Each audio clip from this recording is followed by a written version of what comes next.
Hello प्यारे बच्चों। आज हम आपको नाइन्थ साइंस के बायोलॉजी का पहला चैप्टर जीवन की मौलिक इकाई के प्रश्न उत्तर कराएंगे। तो सबसे पहले बेटा हम देखेंगे इस प्रश्न में अभ्यास प्रश्न यानी पेज नंबर 66 के प्रश्न उत्तर। तो पेज नंबर 66 का पहला प्रश्न है बेटा, कोशिका की खोज किसने की और कैसे की। ठीक है, तो कोशिका की खोज रॉबर्ट हुक ने की थी और उन्होंने 1965 में की थी। कैसे की थी? एक कॉर्क की पतली छीलन को अपने बनाए गए सूक्ष्मदर्शी से देखा, जिसमें मधुमक्खी के छत्ते जैसी छोटी छोटी कोठरियाँ दिखाई दी, जिन्हें उन्होंने क्या कहा? सेल कहा, जिन्हें सेल कहा। दूसरा प्रश्न है बेटा, देखेंगे कोशिका को जीवन की संरचना या क्रियात्मक इकाई क्यों कहते हैं। ठीक है, इसमें भी दो प्रश्न पूछे हैं आपसे, संरचनात्मक व क्रियात्मक इकाई क्यों कहते हैं। आंसर क्या है? तो सभी जीवों का शरीर अत्यंत छोटी छोटी कोशिकाओं से बना होता है, इसलिए इसे जीवों की संरचनात्मक इकाई कहते हैं। एक जीवित कोशिका वो सभी मूलभूत क्रिया कर सकती है जो जीवन के लिए आवश्यक होती है, इसलिए कोशिका को क्रियात्मक इकाई कहते हैं। समझ में आया? इसको क्रियात्मक इकाई कहते हैं क्योंकि छोटी से छोटी जो कोशिका होती है वो हमारी मूलभूत क्रिया करने में सक्षम होती है, इसीलिए हम इसको क्या कहते हैं? क्रियात्मक इकाई कहते हैं। अब बेटा देखते हैं नेक्स्ट पेज पर क्या है। पेज नंबर 68 के क्वेश्चन देखेंगे बेटा। पहला प्रश्न है आपका कि CO2 तथा पानी जैसे पदार्थ कोशिका से कैसे अंदर तथा बाहर जाते हैं, इस पर चर्चा करें। तो देखेंगे इसका आंसर कि CO2 तथा पानी जैसे पदार्थ सामान्यतः विसरण द्वारा। तो बेटा इसमें ये प्रकार लिखा हुआ है, इसको आप नहीं लिखेंगे, इसको काट देंगे। ठीक है, इसको हटा देंगे यहाँ से। ठीक है, आपको क्या लिखना है? CO2 तथा पानी जैसे पदार्थ सामान्यतः विसरण द्वारा। क्या लिखेंगे? विसरण द्वारा, प्रकार नहीं लिखेंगे इसमें। ठीक है, कोशिका झिल्ली से अंदर बाहर आते जाते रहते हैं। जैसे जब CO2 की सांद्रता कोशिका के अंदर बढ़ जाती है तो बाहर पर्यावरण में CO2 की सांद्रता कोशिका में स्थित CO2 की सांद्रता की अपेक्षा कम होती है। उसी समय उच्च सांद्रता से निम्न सांद्रता की ओर विसरण द्वारा CO2 कोशिकाओं से बाहर निकल जाती है। इसी प्रकार जब कोशिका में ऑक्सीजन की सांद्रता कम हो जाती है तो बाहर O2 कोशिका में विसरण द्वारा अंदर चली जाती है। क्लियर है? अब इसके बाद दूसरा क्वेश्चन है आपका, देखेंगे कि प्लाज्मा झिल्ली को वर्णात्मक परागम्य झिल्ली क्यों कहते हैं। प्लाज्मा झिल्ली को वर्णात्मक परागम्य झिल्ली क्यों कहते हैं। ठीक है, देखेंगे इसका आंसर। प्लाज्मा झिल्ली एक विशिष्ट गुण होता है, प्लाज्मा झिल्ली का एक विशिष्ट गुण होता है जिसके कारण वह कुछ चुने हुए पदार्थों को कोशिका के अंदर आने जाने देती है। इस तरह प्लाज्मा अवांछित पदार्थ को रोक देती है, इसीलिए इसे वर्णात्मक झिल्ली कहते हैं। क्या कहते हैं? वर्णात्मक झिल्ली कहते हैं। क्लियर है? अब इसके बाद अगला क्वेश्चन देखते हैं बेटा, पेज नंबर 70। देखेंगे क्या है पहला प्रश्न इसमें। क्या आप निम्नलिखित तालिका में दिए गए रिक्त स्थानों को भर सकते हैं जिसमें प्रोकैरियोटिक तथा यूकैरियोटिक कोशिका में अंतर स्पष्ट हो सके। तो बेटा इसमें देखिए, प्रोकैरियोटिक कोशिका में आपको यहाँ एक खाली स्थान दे रखा है, तो यहाँ पर क्या आएगा वो उचित हमें भरना है यहाँ पर। इसी प्रकार यहाँ हमें नीचे दे रखा है यूकैरियोटिक कोशिका में 4 नंबर पर खाली स्थान दे रखा है, इसमें हमें बताना है क्या आएगा। और यहीं पर इसमें यूकैरियोटिक में भी दे रखा है, उसे कहते हैं क्या। ठीक है, तो इसके आंसर क्या हैं देखते हैं। तो देखिए सबसे पहले हमारा यहाँ है केंद्रीय क्षेत्र होता है, तो यह केंद्रीय क्षेत्र होता है, इसके आगे क्या लिख देंगे? अस्पष्ट केंद्रक क्षेत्र होता है। यानी केंद्रीय क्षेत्र को हम क्या कहते हैं? अस्पष्ट केंद्रक क्षेत्र होता है। यानी कि यहाँ ये वाला हिस्सा क्या आएगा? अस्पष्ट केंद्रक क्षेत्र होता है। ठीक है, इसी प्रकार नीचे लिखा हुआ है और उसे केंद्रकाय कहते हैं। यानी यहाँ पर क्या आएगा? केंद्रकाय कहते हैं। ठीक है, तो यहाँ आपका केंद्रकाय हो जाएगा। ठीक, इसी प्रकार आपको यूकैरियोटिक कोशिका में दे रखा है 4 नंबर, यहाँ खाली दे रखा है, इसके अपोजिट बताना है। यानी कि प्रोकैरियोटिक कोशिका में झिल्ली युक्त कोशिका अंगक अनुपस्थित होते हैं, तो यहाँ इसका अपोजिट बताना है आपको क्या होगा। ठीक है, तो इसका अपोजिट क्या है देखेंगे यहाँ पर, कि झिल्ली युक्त कोशिका अंगक उपस्थित होते हैं। तो इसमें क्या लिख देंगे आप, झिल्ली युक्त कोशिका अंगक उपस्थित होते हैं। ठीक है, इसी प्रकार अब नेक्स्ट पेज देखते हैं। नेक्स्ट पेज पर क्वेश्चन क्या है हमारा, पेज नंबर क्या है, तो पेज नंबर है 73 बेटा। तो इस पर पहला प्रश्न है, क्या आप ऐसे अंगकों का नाम बता सकते हैं जिनमें अपना आनुवांशिक पदार्थ होता है। तो बेटा इसका आंसर क्या है, सबसे पहला माइटोकॉन्ड्रिया, क्या है, माइटोकॉन्ड्रिया, और दूसरा है प्लेस्टिड, जो है ये दोनों ही क्या होते हैं, इनमें अपना आनुवांशिक पदार्थ होता है। क्या होता है, अपना आनुवांशिक पदार्थ होता है। इसी प्रकार आप क्वेश्चन नंबर 2 देखेंगे। क्वेश्चन नंबर 2 में क्या पूछा है, यदि किसी कोशिका का संगठन किसी भौतिक अथवा रासायनिक प्रभाव के कारण नष्ट हो जाता है तो क्या होगा। ठीक है, तो आंसर क्या है देखेंगे।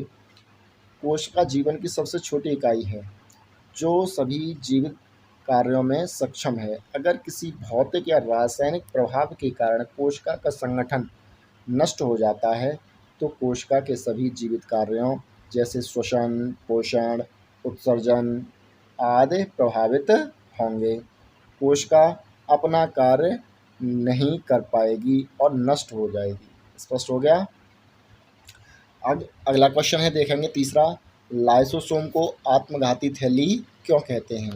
तो देखेंगे बेटा इसका आंसर, लाइसोसोम के अंदर अत्यंत शक्तिशाली पाचक रस होता है जो कोशिका के अंदर प्रवेश करने वाले विषाक्त विजातीय पदार्थों को नष्ट करते ही कोशिका के ठीक से कार्य न करने वाले अंगकों को भी नष्ट करके उसे साफ करने का कार्य करते हैं। कभी कभी पूरी कोशिका ही बीमार हो जाती है और ठीक से कार्य नहीं करती है, तब पूरी कोशिका को ही नष्ट करने के लिए लाइसोसोम फट जाती हैं और एंजाइम अपनी ही कोशिका को पाचित कर देते हैं, यानी कि खा जाते हैं। इसलिए लाइसोसोम को कोशिका की आत्मघाती थैली भी कहते हैं। ठीक है, अब देखेंगे चौथा क्वेश्चन क्या है। चौथा क्वेश्चन है बेटा, कोशिका के अंदर प्रोटीन का संश्लेषण कहाँ होता है। क्या है क्वेश्चन, कोशिका के अंदर प्रोटीन का संश्लेषण कहाँ होता है। तो देखेंगे कोशिका के अंदर प्रोटीन का निर्माण यहाँ पर बेटा राइबोसोम लिखा है, तो आप क्या लिखेंगे, राइबोसोम, क्या लिखेंगे, राइबोसोम। ठीक है, यहाँ आंसर आपका क्या है, राइबोसोम में होता है, इसीलिए राइबोसोम को प्रोटीन फैक्ट्री भी कहते हैं। क्लियर है। अब अगला पेज देखते हैं। अगला पेज क्या है, अब है बेटा आपके अभ्यास प्रश्न। अभी तक जो प्रश्न थे आपके अध्याय के मध्य के प्रश्न थे। ठीक है, अब अभ्यास प्रश्न है। पहला प्रश्न है आपका, पादप कोशिकाओं तथा जंतु कोशिकाओं में तुलना कीजिए। तो सबसे पहला बेटा क्वेश्चन आपका क्या हो गया, पादप कोशिकाओं तथा जंतु कोशिकाओं में तुलना कीजिए। तो यहाँ आपको डिफरेंस बताने हैं इसके, तो डिफरेंस क्या है देखेंगे। सबसे पहला आप दो कॉलम बनाएंगे, यानी कि इसमें जंतु कोशिका लिखेंगे और दूसरे में पादप कोशिका लिखेंगे। ठीक है, तो सबसे पहला जंतु कोशिका वाले में, जंतु कोशिका प्लाज्मा झिल्ली से घिरी होती है। ठीक है, दूसरे में लिखेंगे पादप कोशिका वाले में कि प्लाज्मा झिल्ली के बाहर सेलुलोज की बनी भित्ति होती है। इसी प्रकार जंतु कोशिका में दूसरा करेंगे, हरितलवक अनुपस्थित होता है, इसमें हरितलवक उपस्थित होता है। जंतु कोशिका में क्या होता है, रिक्त कोशिकाएं या रिक्तियाँ या तो अनुपस्थित होती हैं अथवा बहुत छोटी होती हैं। ऐसे ही पादप कोशिका में रिक्तियाँ बड़ी होती हैं। क्लियर। ऐसे ही अब चौथा नंबर है आपका कि सेंट्रोसोम उपस्थित होता है, यानी कि जंतु कोशिका में क्या होता है, सेंट्रोसोम होता है, जबकि पादप कोशिकाओं में सेंट्रोसोम अनुपस्थित होता है। अगला है आपका पांचवा कि जंतु कोशिकाओं में क्या होता है, गोल्जी-कॉय उपकरण होता है। क्या होता है, गोल्जी-कॉय उपकरण होता है, जबकि पादप कोशिकाओं में ये अनुपस्थित होता है। ठीक है, इसी प्रकार अगला है आपका प्रकाश, जंतु कोशिकाओं में प्रकाश संश्लेषण नहीं होता। ठीक है, लेकिन पादप कोशिकाओं में प्रकाश संश्लेषण होता है। ठीक है, सातवां इसमें लास्ट है आपका कि जंतु कोशिकाओं का आकार प्राय छोटा होता है। ठीक है, कैसा होता है, छोटा होता है, लेकिन पादप कोशिकाओं का जो आकार होता है वो बड़ा होता है। ठीक है, ये आपका पहला प्रश्न हो गया। इसके बाद दूसरा प्रश्न देखेंगे क्या है। दूसरा प्रश्न है बेटा, प्रोकैरियोटिक कोशिकाएं यूकेरियोटिक कोशिकाओं से किस प्रकार भिन्न होती हैं, किस प्रकार भिन्न होती हैं।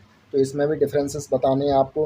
तो सबसे पहले क्या करेंगे, आप प्रोकैरियोटिक कोशिका लिख लेंगे एक तरफ, ठीक है, और दूसरी तरफ क्या लिख लेंगे, यूकेरियोटिक कोशिका। ठीक है, तो इसमें आप 4 अंतर करेंगे। पहला अंतर है क्या कि नंबर 1, प्रोकैरियोटिक कोशिका में झिल्ली युक्त कोशिकांग नहीं होते हैं। किसमें, प्रोकैरियोटिक कोशिकाओं में झिल्ली युक्त कोशिकांग नहीं होते हैं। जबकि देखिए अब इसमें क्या होगा, यूकेरियोटिक कोशिका में झिल्ली युक्त कोशिकांग होते हैं। प्रोकैरियोटिक कोशिका में दूसरा नंबर होगा, गुणसूत्र एकल या डीएनए आरएनए से बने होते हैं।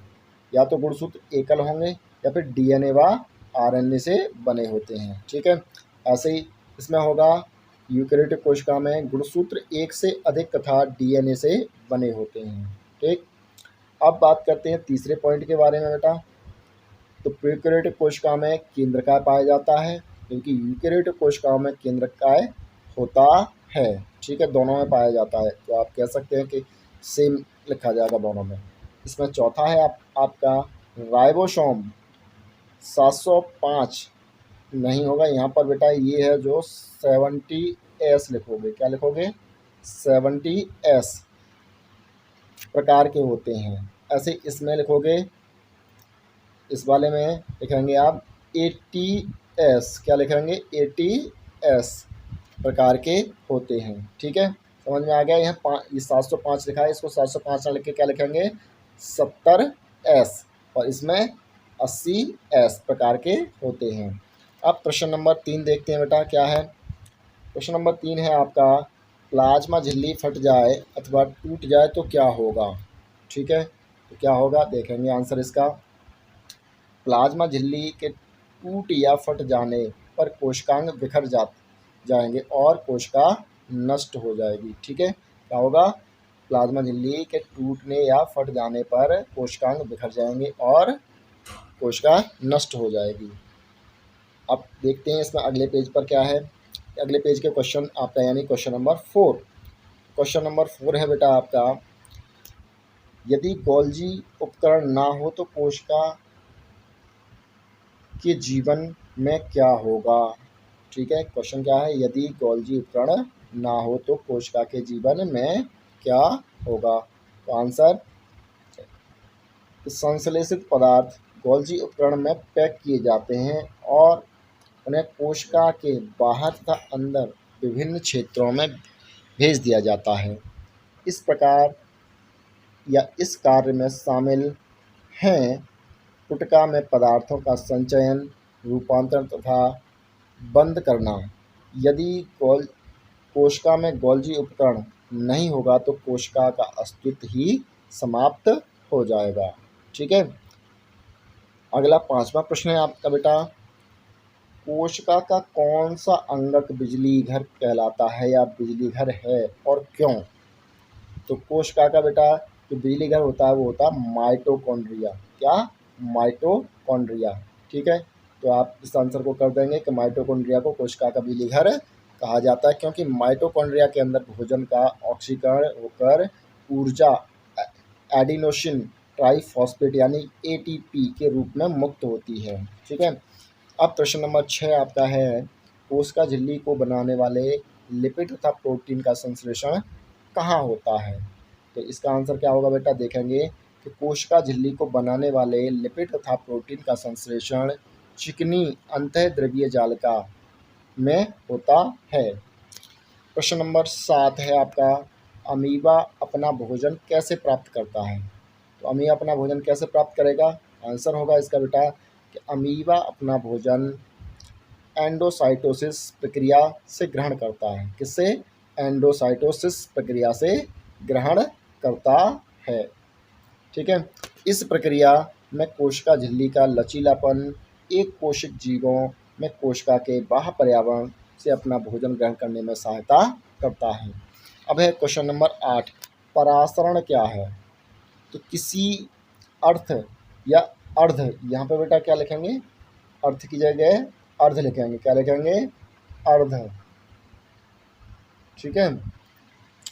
अर्ध परागम्य झिल्ली द्वारा जल के अणुओं का उच्च सांद्रण से निम्न सांद्र की ओर भ्रमण करना परासरण कहलाता है। ठीक है। अगला है क्वेश्चन नंबर 9। क्वेश्चन नंबर 9 को आप पढ़ लेंगे, काफ़ी बड़ा प्रश्न है। तो इसका आंसर देखते हैं क्या होगा। देखिए इसका आंसर है, क्वेश्चन नंबर 9 का आंसर यहाँ से ये यहाँ तक इसका पूरा आंसर है। ठीक है। सारे पॉइंट्स के आंसर दे रखे हैं आपको। पहला आपका रहेगा जल के अणुओं का पराक्षण अर्ध परागम झिल्ली द्वारा जल की उच्च सांद्रता से निम्न सांद्रता खाली स्थान की ओर होता है, यानी निम्न सांद्रता की ओर होता है। अतः जल बी तथा सी के खाली भाग में एकत्रित हो जाता है। और सेकंड वाले में क्या होगा? ये आलू इस प्रयोग के लिए इसलिए महत्वपूर्ण है क्योंकि इससे यह ज्ञात होता है कि यदि हम ऐसे 2 विलयन में जिनकी सांद्रता बराबर है तो अर्ध परागम झिल्ली से भी जल के अणुओं में कोई गति नहीं होती है। तीसरा है डी आलू के खाली भाग में जल एकत्र नहीं हुआ क्योंकि उबालने से प्लाज्मा मर जाती है। ठीक है। जिससे उसकी परागम्यता नष्ट हो जाती है। इसमें जल के अणुओं का परासरण नहीं होगा। लास्ट आपका देखेंगे सी में ए आलू के खाली भाग में जल एकत्र नहीं हुआ क्योंकि आलू के कप के अंदर कोई बाहर की सांद्रता, यानी कि आलू के अंदर की और आलू के बाहर की सांद्रता क्या थी? समान थी, इसलिए उसमें कोई भी परासरण नहीं हुआ। तो ये आपके बेटा सारे क्वेश्चन आंसर हो गए।